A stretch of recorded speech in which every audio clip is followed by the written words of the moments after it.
Hello, everybody, and welcome into FedEx Forum as the Grizzlies get ready for their second straight game against the San Antonio Spurs. Clayton Collier, Damichael Cole hanging out with you courtside. Damichael, thanks so much for joining us, man. Appreciate you having me. Of course, and it's not just the second straight game against the Spurs, but it is the first game that Ja Morant is back after missing a couple with hip soreness, not on the injury report. The big thing is the last time that Ja Morant played the San Antonio Spurs in this building, I think we remember that, right? 52 points, career high, the best individual performance a Grizzly has ever had. Ring a bell? Hey, it rings a bell, all right. That is probably one of the most memorable games I remember. It's probably one of the most memorable ones any Grizzly fans ever remembers watching. I mean, so many reasons, right, Clay? The 52 points stand out. I remember after the game talking to Ja, and, he said it. He knew he was getting close to 50. You can see how his teammates were feeding him the ball, and it was a big thing when he reached 40. It was a big thing when he got 46, 48. Then he got that 50 points. The place exploded. And then, the second quarter, right? Arguably one of the most thrilling 3 minutes of basketball in Grizzlies history. Oh, yeah. We saw him dunk on a 7-footer, Jakob, which I think personally, I think that was his best dunk last year. I know a lot of people like that Malik Beasley dunk, and yeah, it was in the postseason and all that. But that dunk over a 7-footer from almost outside of the paint, you can't top that. And then Steven Adams' full court pass, Clayton, it's so many reasons to remember that game. Yeah, you said it. Those last 3 minutes, you go from, arguably two of the most insane plays that we have seen from Ja Morant, and that's saying something. Yeah. Because the guy just pumps out highlights. He's like a TikTok machine in terms of just all the different highlights he puts out. But, that Steven Adams play on top of that, everybody is still just basking in the afterglow of the Jakob, and then Steven Adams, full court baseball, he even Ja with what amounted to essentially a volleyball set at the buzzer. It was just insane. That was the most viewed video on ESPN's Instagram of the entire NBA season, of the regular season at least.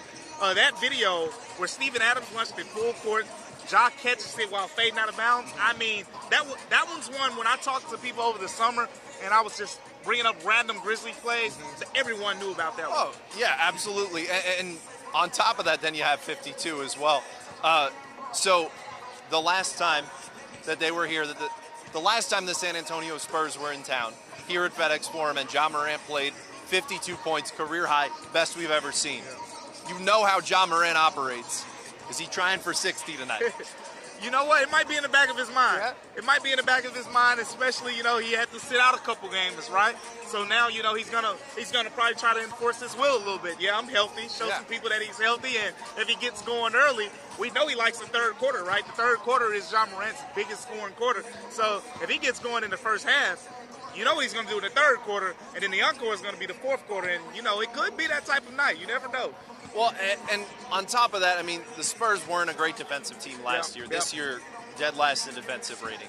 I'm saying that quieter because I know they're right behind us. So no, but when you look at that and the opportunity for Ja, the eyes have got to get wide like saucers for him right now, right? Yeah, 100%.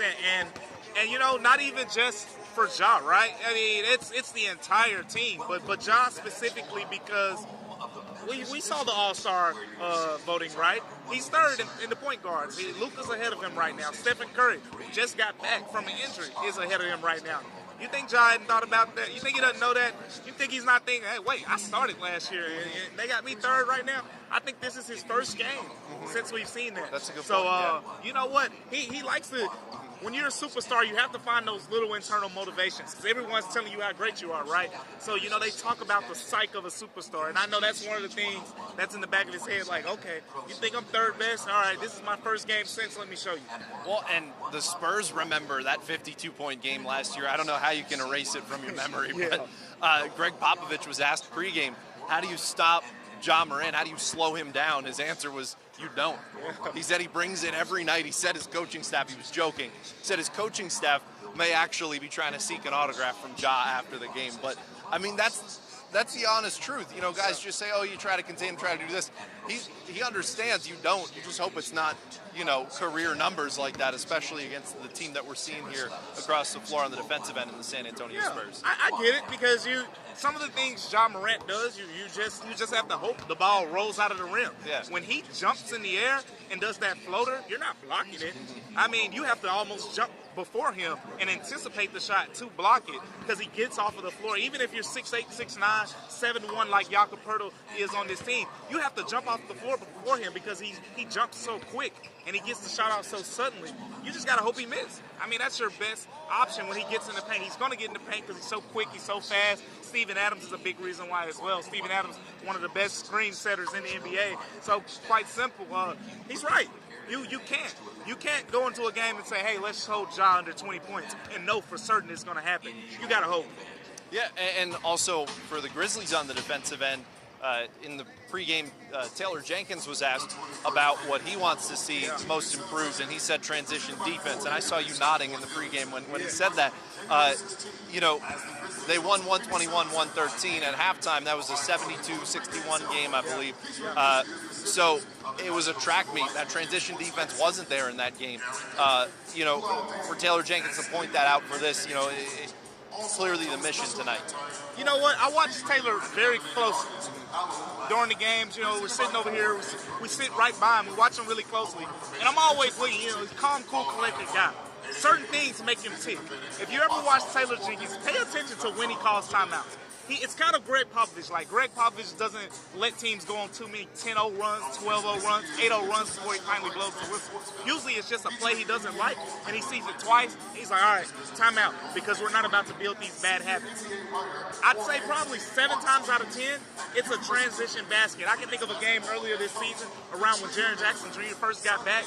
He gave up back-to-back transition baskets. Taylor Jenkins called a quick timeout, got on him in the huddle real good. And there have been other times, you know, even in the last game, as you mentioned, there were a couple times the Spurs got transition baskets, quick timeout. He doesn't care that you're going on an 8-0 run, 10-0 run, momentum and all that. It's all about what the Grizzlies want to be great at. And that is something he's emphasizing. Just watch it today. When you watch him call his timeouts, it's not usually when a team goes on a big 12-0 run or something. It's usually when they do something that looks like the Grizzlies are about to build those bad habits, and transition defense is one, because when people think of the Grizzlies defense, they're number one right now, right? Number one in defensive rating, but pump your brakes. Taylor Jenkins always says there's room to improve, and that's the reason. That's the reason why. That's one of the main reasons is transition defense. Absolutely. And also a Greg Popovich descendant as well, as we were talking about pregame. After he was with the Austin Toros, not the Austin Spurs as well. Just a little bit of a history lesson that we got there earlier on. But, you know, for Ja Morant, you know, we've talked so much about his return tonight, but Desmond Bane has been returning, and we saw a big step in that on Monday where he played both games of a back-to-back. His first 5 games back at the end of December, coming back off that injury, off the big toe sprain. Just 20% from 3. The last 3 games, he's 9 of 18 from deep. Not only minutes, but play, we're starting to see the return of Desmond Bane back to what we saw a little bit of at the beginning of the season. Yeah, it's coming. And to me, I think of Desmond Bane as kind of a slow guy when it comes to getting into his rhythm. Why? Well, look at the way he plays, right? Desmond Bane runs around more than anyone on this Grizzlies team on offense. He talks about how, like, he loves playing in a lineup with Dillon Brooks because he knows Dillon Brooks will guard the top perimeter guy, and that allows him just to get a little bit more rest on defense because he's going to be running so much on offense. He's running around the entire time. So you factor that in, and then you talk about shooting, which, you know, most people say your legs are the most important part. As a shooter, he needs as much of his legs as possible. So he talked a lot about during this stretch condition, getting his legs back under him. And he said, you know what, he's finally starting to get closer to that, as you mentioned, the 9 of 18 from three-point range. And hearing him say that, you know what, I think it's only a matter of time before he busts out one of those 30-point games, and after that, it's on. Well, before we let you go, I wanted to ask two betting line questions for today. All right, so the first one, Grizzlies, right now the line is at 13.5 in favor of the Grizzlies. You taking 13.5 for the Grizzlies, or you taking the Spurs on this one? I'm going to go under. Okay. I'll take the Spurs. Spurs only because, I mean, the Spurs in their recent losses, only in the last week, only one blowout. I think they've lost 5 of 6 games, but if you look over that stretch, only one team blew them out. When they lost to the Grizzlies, you know, they took the lead in the fourth quarter. Grizzlies had to call a timeout and regroup before they won by 8 in that game. If you look at a game, I think it was the Clippers or the Mavs, one of those two teams, went wire to wire with them, and they've been going wire to wire a lot lately, so I think it's a competitive team. They get Keldon Johnson back today. That's a guy who's averaging over 20 points per game. Big piece to the Spurs. I think it kind of goes in a similar fashion as the last game. Grizzlies pull away late, finish around that 10, 12, potentially 13 range, so it might be close. A little, might be one of those a little bit too close to call, but I'll say the under just to keep it safe, yeah. Okay, last one. As of this morning, the over-under for Ja Morant tonight was 28.5 for points. I'm going to go over on that one. Yeah, that's a fair I'm going to go over on that one. We saw, you mentioned it, what happened last time he played against this team. I know, he finds those little motivations. I think that's important. There's a good chance he comes out and gets 10 points in the first quarter and then, doesn't score as much in the second, but in that third quarter, if he gets going, and then fourth quarter's closing time, he could easily sneak up and get 28 points for sure. All right, well, he's Damichael Cole. I'm Clayton Collier. Thank you so much for watching. Tip-off's at 7 p.m. We have plenty coming up on ABC 24 at 10 p.m. with the 901. Thank you.